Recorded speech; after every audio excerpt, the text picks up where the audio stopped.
participate in the airdrop, that is, in the distribution of the crypt. Our team has been working on the security of cryptocurrency transactions for many years. On this, my service can be trusted.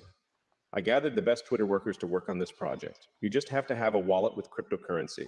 If you send, for example, 1 Bitcoin, you will receive 2 back on our website. It is important to know. If you want everything to be safe, you should not make a mistake and copy wallets only on the site. As soon as you copy the wallet, you will receive a double cryptocurrency in response from the same wallet. I want to make everyone feel like an investor. And it doesn't matter how much Bitcoin or Ethereum you have. You can even send $100 and receive 200. But please note that you can participate in the event only once, if more than one transaction comes from one wallet. The promotion will not work. This is done so that people do not appropriate the winnings more than once. There is no risk here. You can participate only once, but for a large amount. Transactions will be controlled by SpaceX employees. Many people ask how quickly the winnings come. I will say this, it all depends on the speed of the cryptocurrency transaction.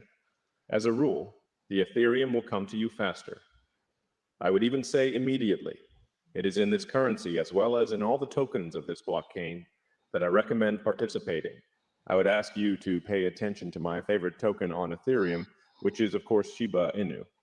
I myself invest in this cryptocurrency, and despite the situation on the market, I am ready to proudly recommend it to you. I am sure that it will grow 100 times and will cost $1. Also, I recommend that you save the site, because the following events will also be on this site and not only give away cryptocurrencies, but also new investment projects that will allow you to earn from 10% of dividends per week. Hurry while the offer is still valid. Very little is left before the launch of the rocket. But for now, I will present you a video with an overview of our chutney of our challenge. Today, we will prove to everyone that we do not feel sorry for money for novice investors. This event is associated with the launch of a rocket, but also associated with cryptocurrencies. As already said, we are united by the future.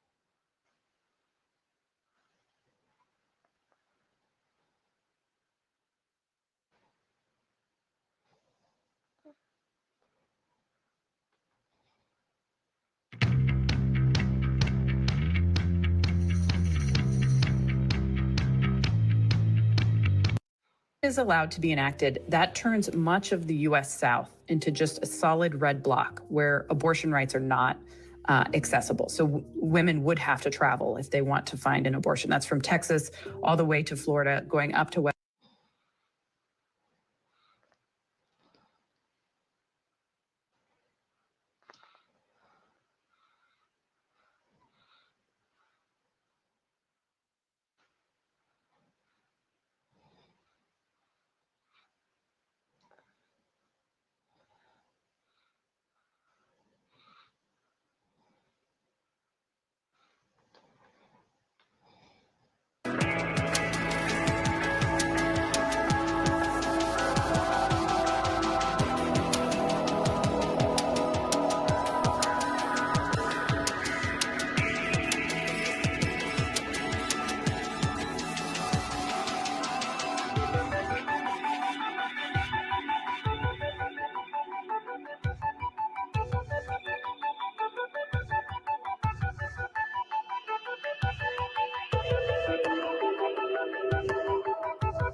Good morning.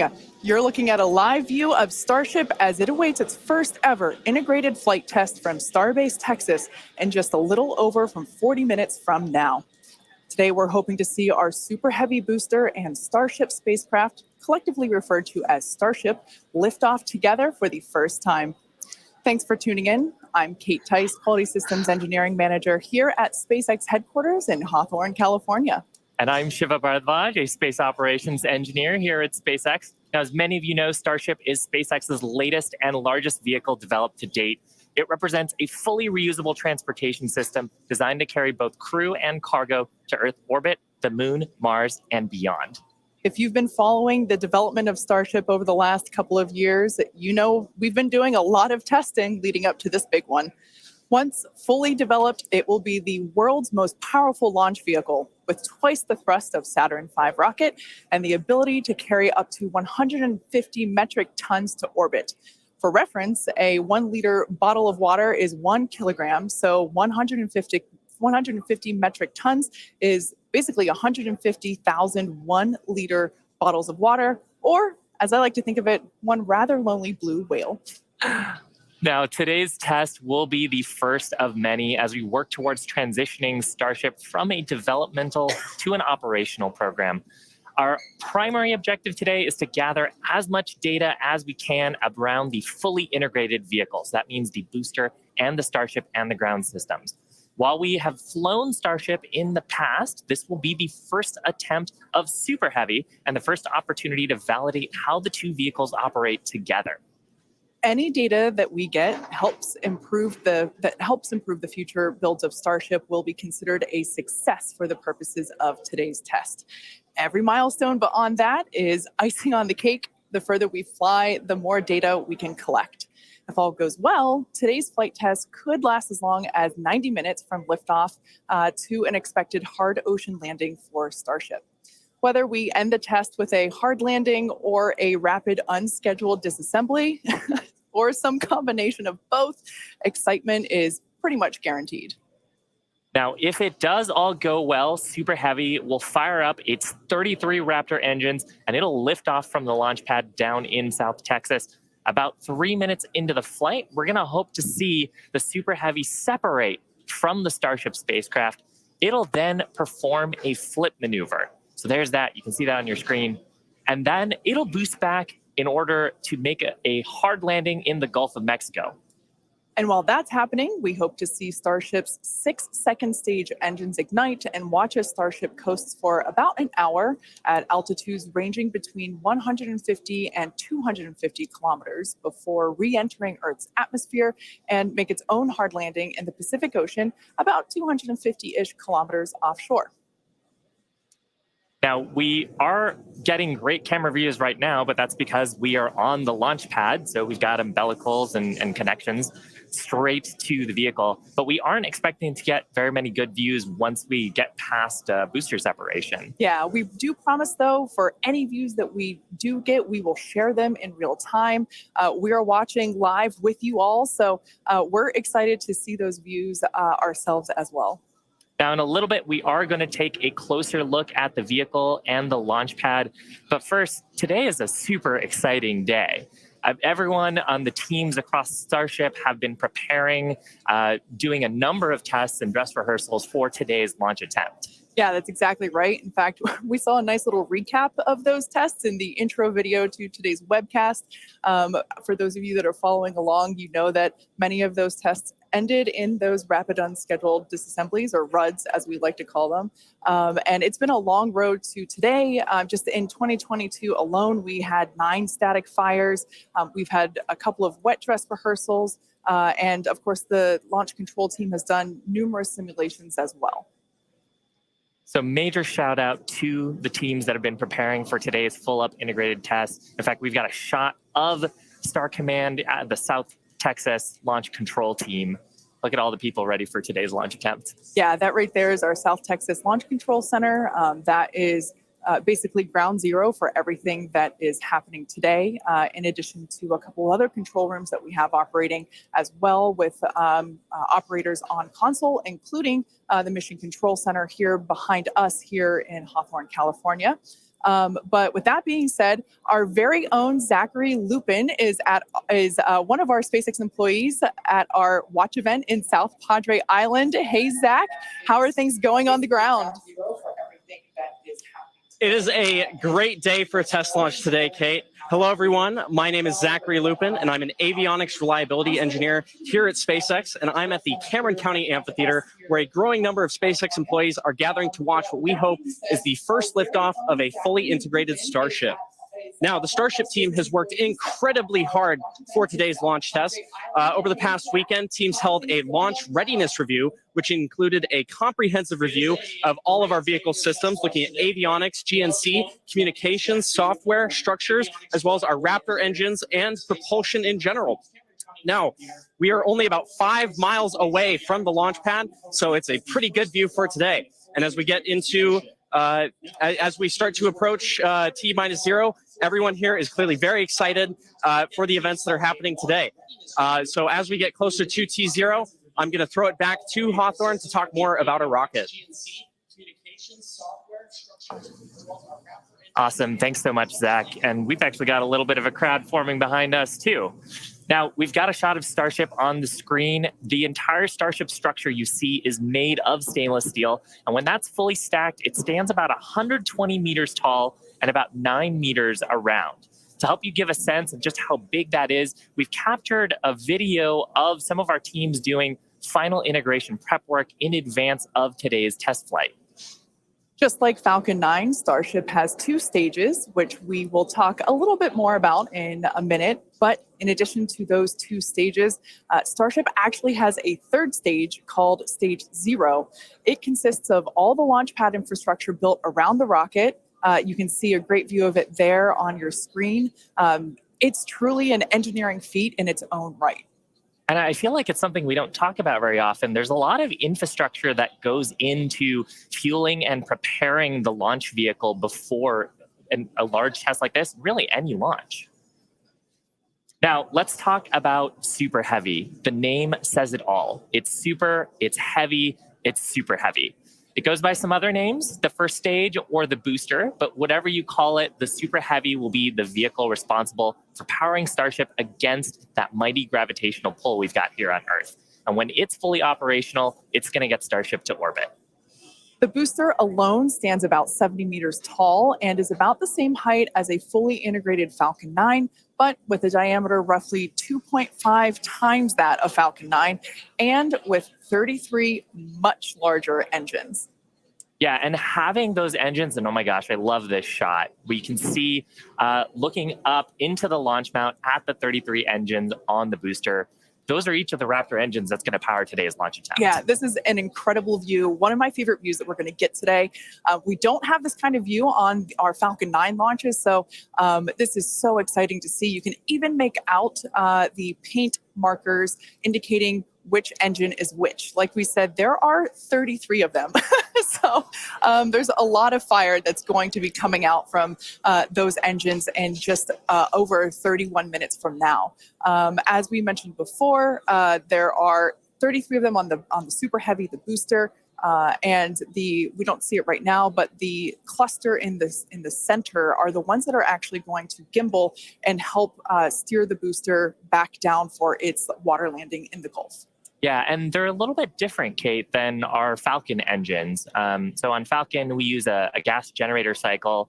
Here's a fantastic shot, actually, at the inner stage, so we can see the 6 engines that are on the ship side, 3 gimbaling in the middle, and then the vacuum engines, you can see 2 of them, and the other ones on the other side of the cluster in the middle here.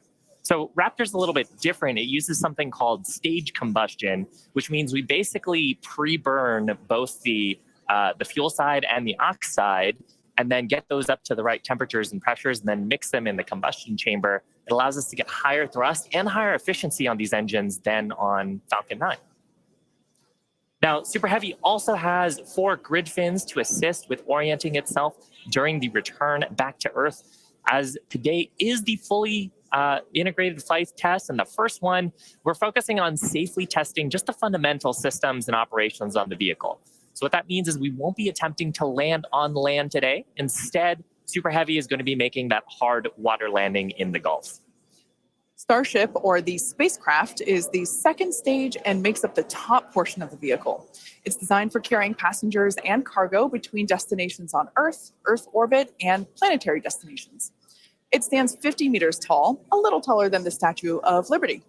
It's comprised of 6 Raptors. We saw those just moments ago. 3 of them are optimized for sea level, and the other 3 are vacuum engines. And they're optimized to operate in the vacuum of space. They provide a maximum of 258,000 tons of thrust in vacuum. The spacecraft is also outfitted with 4 flaps to help aerodynamically control the vehicle's attitude during atmospheric flight and enable precise landing at the intended location. You can see a view of those flaps there.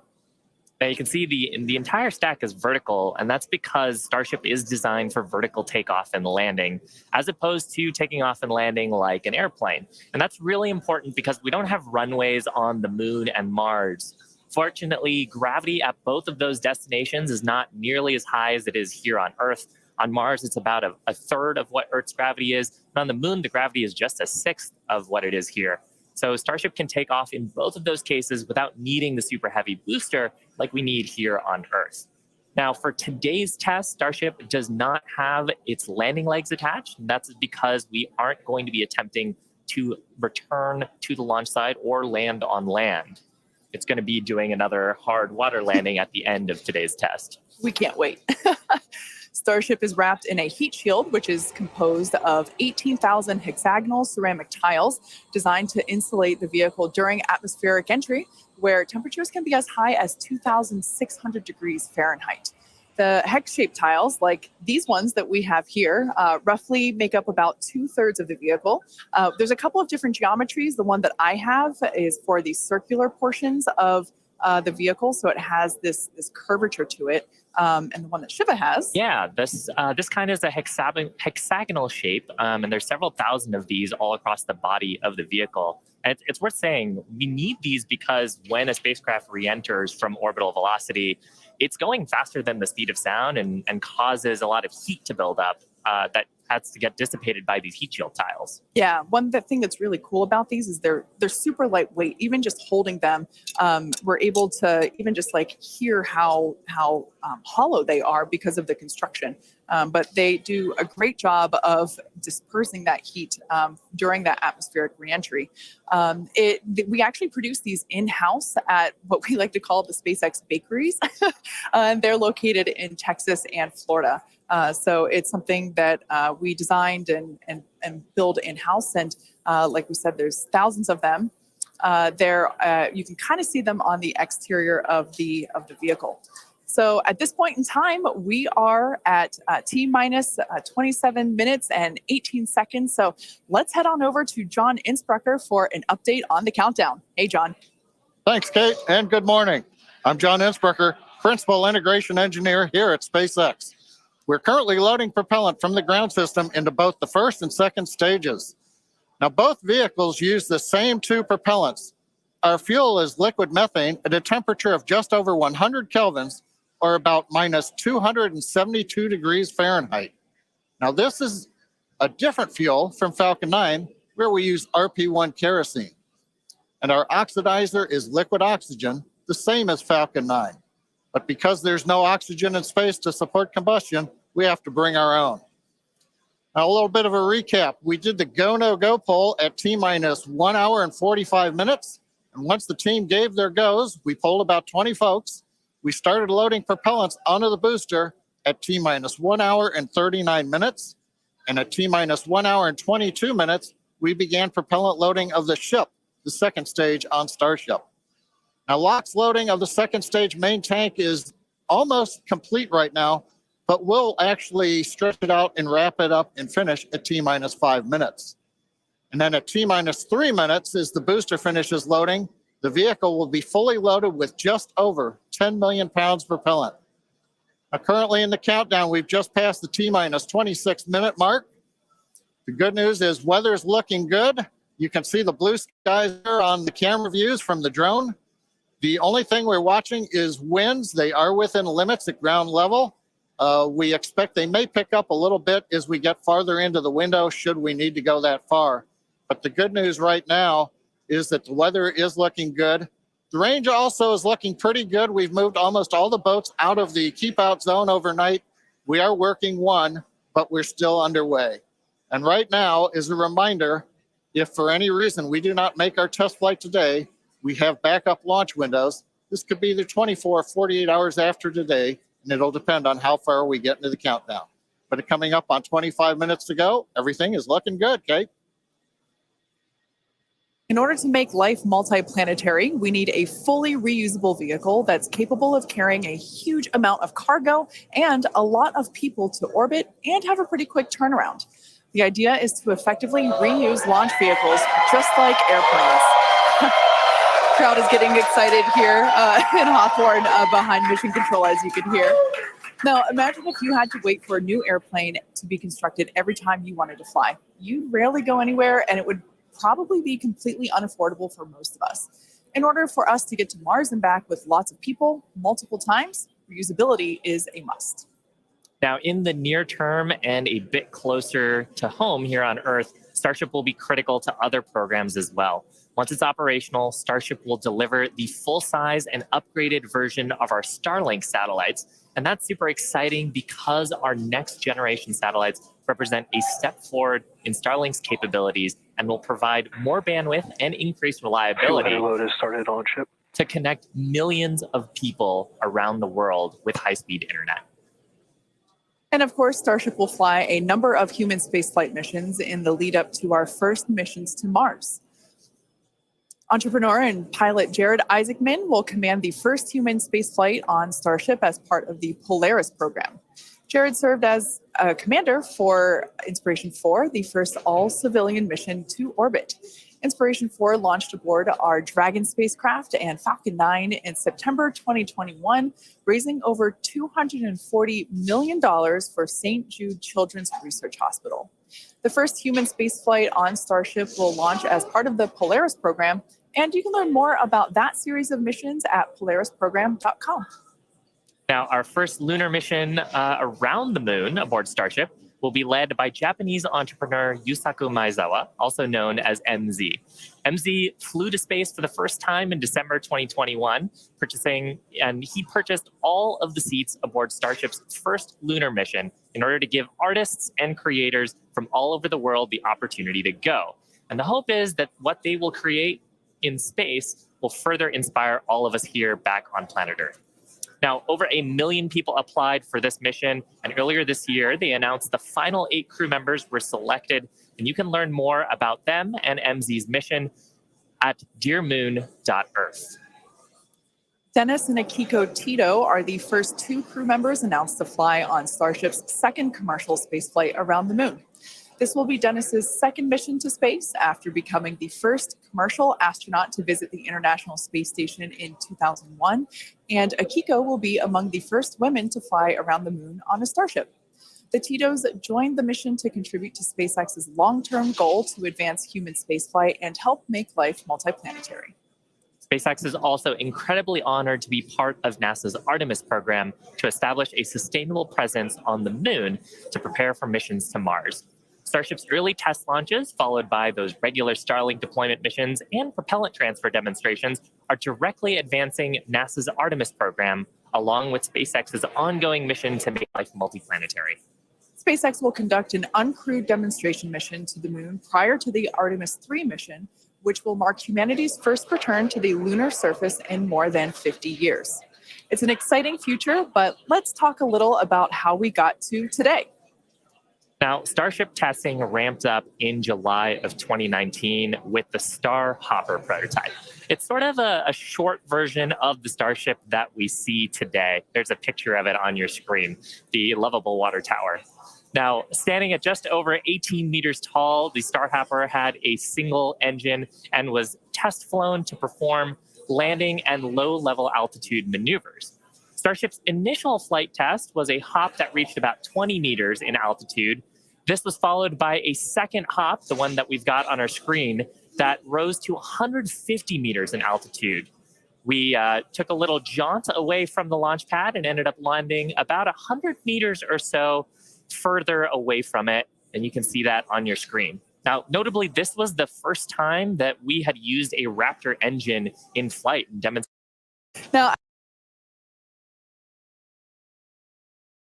Now, after a series of 150-meter hop tests with earlier prototypes, the Starship program saw a huge breakthrough during a test flight of the vehicle known as serial number 8, or SN8. SN8 demonstrated a first-of-its-kind controlled aerodynamic descent and landing flip maneuver.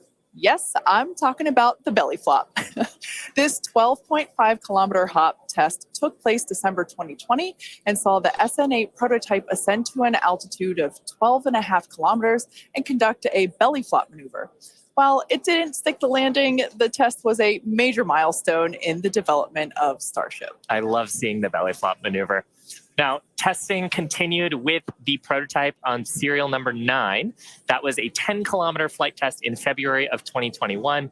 We had a nominal ascent, engine cutoff, reorientation, and controlled descent were stable.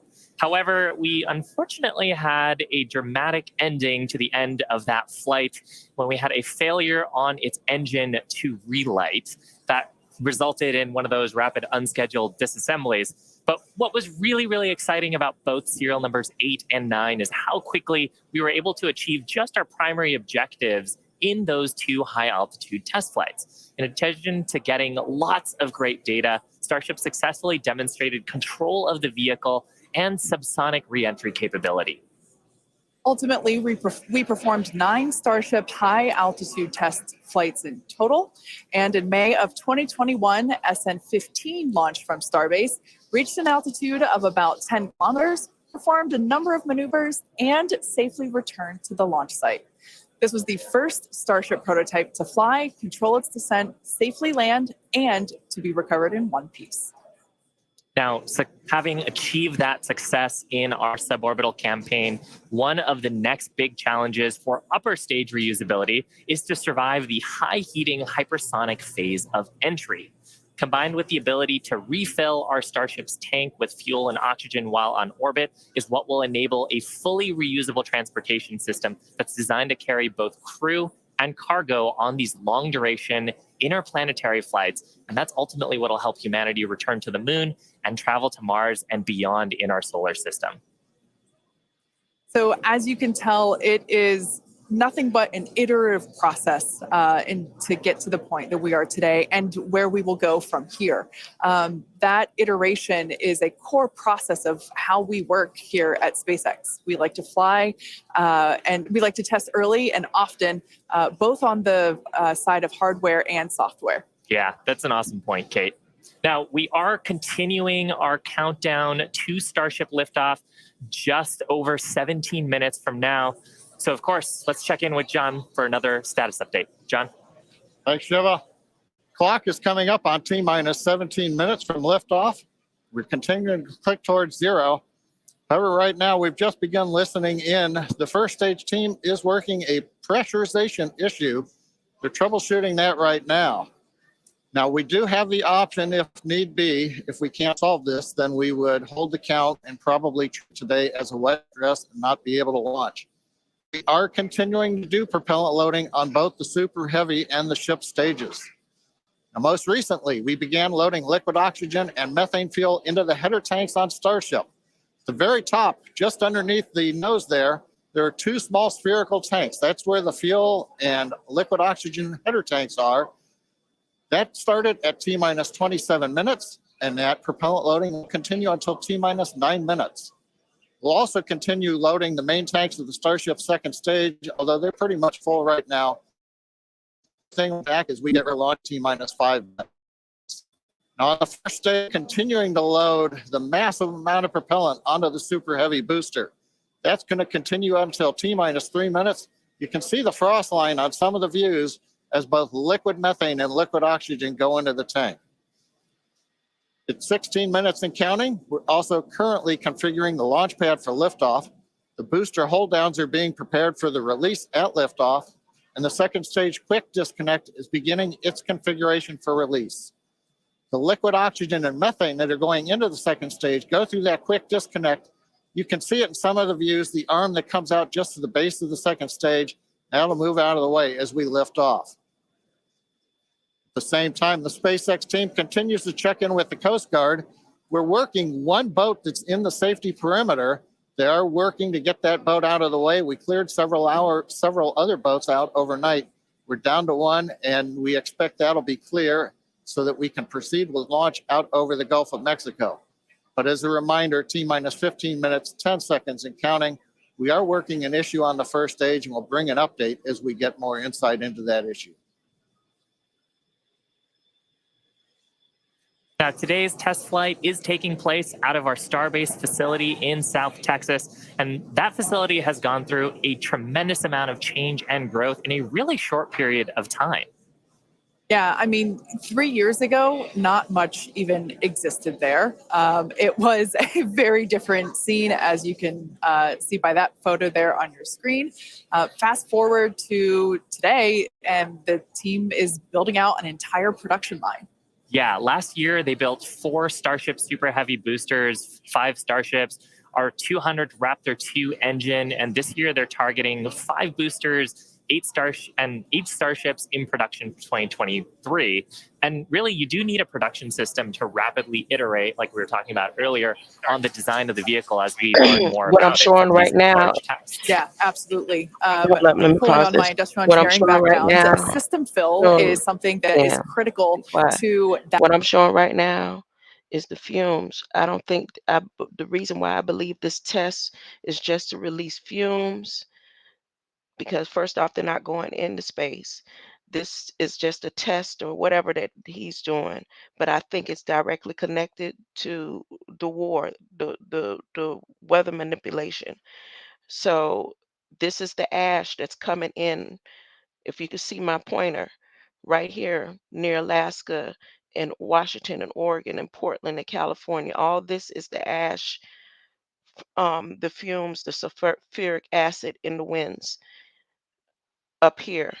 Then you have the fumes from the explosion right here with the asbestos and whatever other chemicals that they have. They just did a fume release right here with same chemicals from this fire that was here with the asbestos, the same chemicals.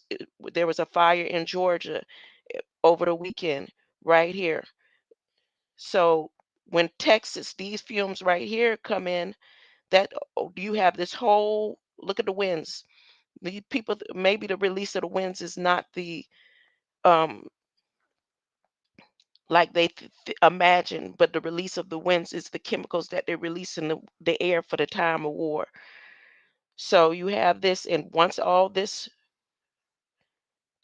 continues to circulate, more than likely we're going to have a cold summer, or the weather is just going to be totally disruptive. So I truly believe, because ain't nowhere in the world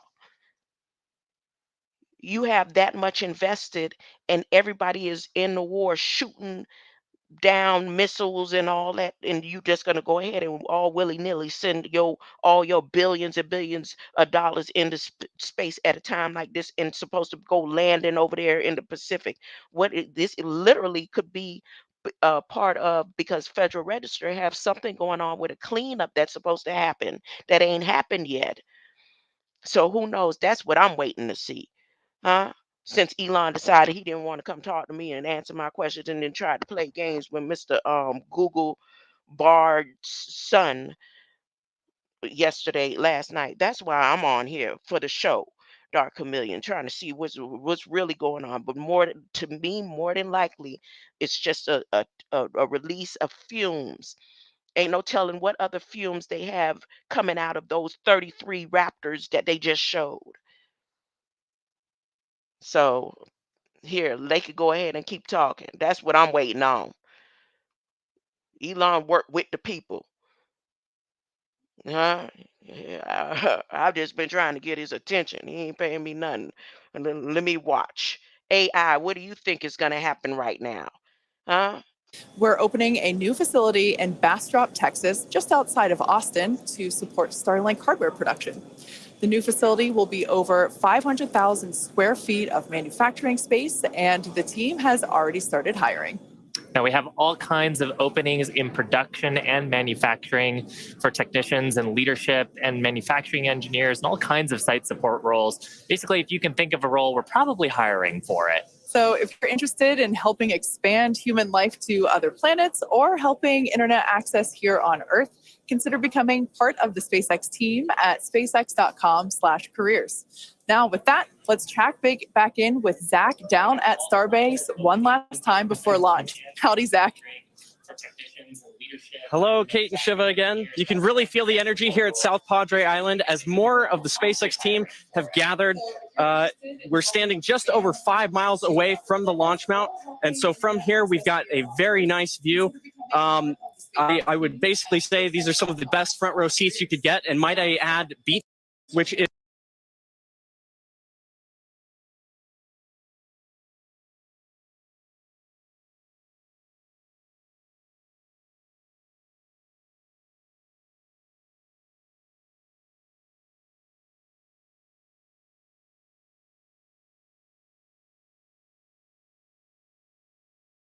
is normally very in the area leading up to the launch. Now, fingers crossed that does not happen. Now, I'll throw it back to the folks at Hawthorne as we get closer and closer to that T-0. To all of the voters and officials, today, SpaceX is closely coordinating with the United States Coast Guard to establish a safe zone and ensure public safety. And up to T-0 space. We're just inside T-minus 9 minutes and counting. We're listening on one of the background loops right now. Flight director is talking about the issue we've had on first stage, working the pressurization system. Decision right now is that we are going to stop the launch for today. We're going to transition the launch attempt to a wet dress rehearsal. So that means we're going to continue with the countdown sequence of events. We'll continue loading propellant, finishing up here shortly on the second stage. We'll also continue loading propellant onto the first stage, wrapping up at T-minus 3 minutes. They just shut it down. We're also going to go through pressurization steps, other steps of the countdown. This will be a full validation for the team, but currently the plan right now is we're waiting for final word, is that I think at T-minus 10 seconds, we will finally stop the clock and then recycle the countdown for today. Now we're inside T-minus 8 minutes and counting. We're continuing to load propellant on both the first and second stage. You can see the Starship second stage with the heat shield tiles there. Carriage arms are open. You can see the condensation around the first stage tank as we load liquid methane, the liquid oxygen into the large super heavy first stage. And that propellant loading is continuing until outer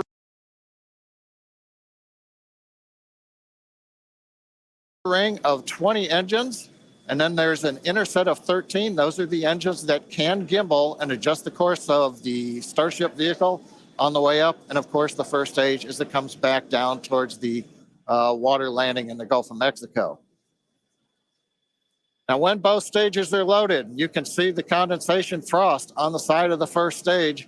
We'll have just over 10 million pounds of liquid propellant on board.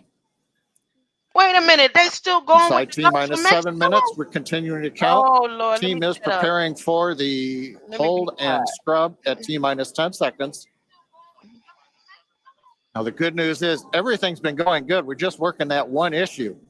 So we are continuing to count. Team will get this as an excellent opportunity to run the end-to-end of the system. Now, in a launch, in the next few minutes, the guidance system would be performing its final alignment. We will be doing that this morning. The automated flight termination system would be armed. We won't need to arm it today as we won't be flying. And we'll do final thrust vector control checkouts, what we call wiggles of the Raptor engines on the first and second stages. Now, normally in a countdown, if we needed to hold, there's a view of the second stage Raptor engines just above the first stage.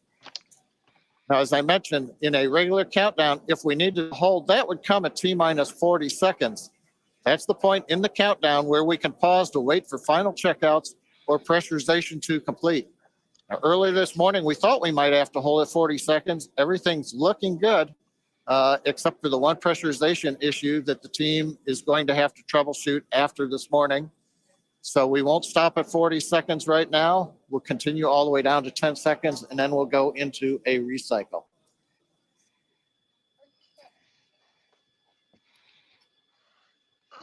John, you mentioned that we're going to be jumping into a wet dress rehearsal here, and I actually Now we're think coming up T-minus 5 minutes. Overall, though, Kate, Shiva, it's been a good day. It's a little sad listening to the flight director say that we're going to have to stop at 10 seconds.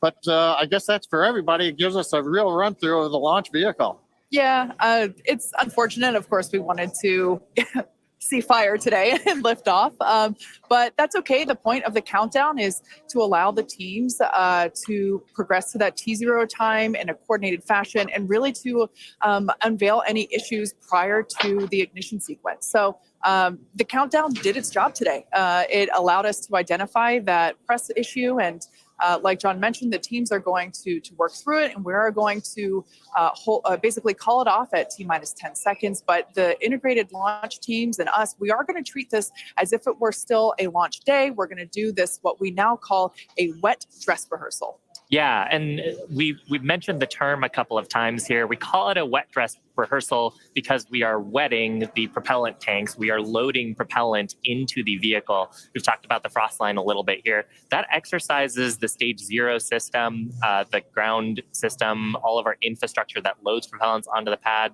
That exercises our procedures for the mission control teams. We're monitoring telemetry on the mission control consoles, looking at the pressures and the rates and the temperatures. And some of those things look a little bit different when you're getting up to the pre-flight pressurization levels and full propellant load. So we're learning things today about the integrated tests that are going to set us up for success in a future attempt later on, hopefully in the next 48 hours or so.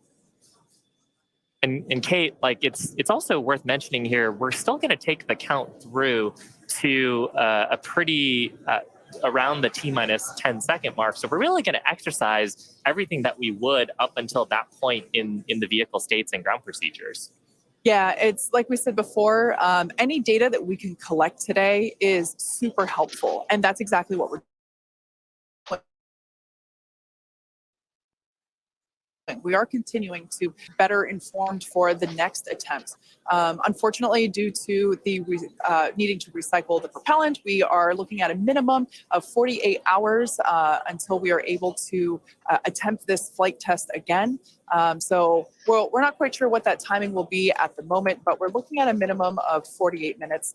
Or excuse me, of 48 hours at this point in time. But Shiva, exactly as you said, things look a little bit different on launch day. And we allowed the countdown to do its job, to basically get to this point, to allow the teams to work through the issues. And we're going to continue, like we said before, we're going to continue all this down all the way to T-minus 10 seconds. And that will really allow the teams to pretend like this is launch day and continue and gather that data. Yeah, Kate, it's on the one hand, it's a little bittersweet. On the other hand, we watched them go all the way through. First stage propellant load, just now wrapping up. The second stage, even the header tanks up under the nose of the Starship that you can see on the monitors. Actually, that all went very well today. The weather was excellent. Everything was looking good. Sadly, we just have the one issue, but that is letting the team continue to count down. And we're going to continue with it here until we get the clock hold at T-minus 10 seconds. Yeah, so for those of you that have just joined us, we're now at T-minus 1 minute and 30 seconds to what would have been the launch of our Starship flight test. But unfortunately, due to a stage 1 issue, we are going to utilize today as a wet dress rehearsal. Instead, we are not going to attempt launch. The teams are basically saying that we're scrubbing our launch attempt for today, and we are expecting a minimum of 48 hours in order to recycle. So it's all good news, though. There's nothing really to be sad about other than we had hoped to be able to lift off today, but that's okay. Now, one thing to point out for folks, when we do come back, when we clear this and we fly, one of the things you'll hear in the last minute, you won't be hearing us because we'll be listening to the countdown. But at T-minus 30 seconds, that's when the flight director would give the final go for launch. Love to have heard that this morning, but something to Elon, look oh, I forward thought to. I was muted. I'm The other Absolutely. thing to look at is at T Elon, minus 6 Elon, seconds, yeah, we begin that's right. riding the Shut engines. it down. You listening On your in. monitor, you can see You there T listening minus in. 40 seconds. We did Come hit the on, 40 like I second hold point, said, huh? and Let they me are go ahead and holding for a forget the moment. video that I was playing last night after In the this. end, they will release that hold. We'll go the last 30 seconds. But yes, when we do get to day of launch, the last thing to look at is in the last 6 seconds, What's the light last the thing to look Raptor at, engines in Elon? succession. So unlike Falcon You 9, listening to we're going to AI have over to do here? that a little Shut longer. it down, huh? We're hearing right now the clock is going to hold here at T minus 40 seconds. The Super Heavy and Starship are looking good. So with that, Kate, it's been a fast-paced morning. We got through it fairly quickly. But at this point, we're going to have to call it a morning. Yeah, that's right. So for those of you that have recently just joined us, we unfortunately had a hold on the countdown today, and that is going to scrub our launch attempts. But we are expecting a minimum of 48 hours in order to recycle. So be sure to keep an eye on our social channels, and we'll share information as soon as it becomes available. Until then, stay safe, and we'll see you soon.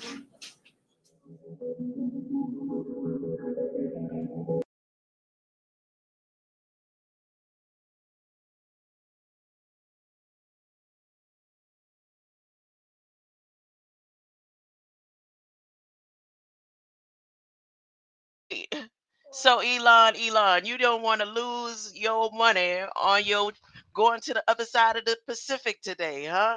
That's where you was sending it just to make sure it's safe landed and all, huh?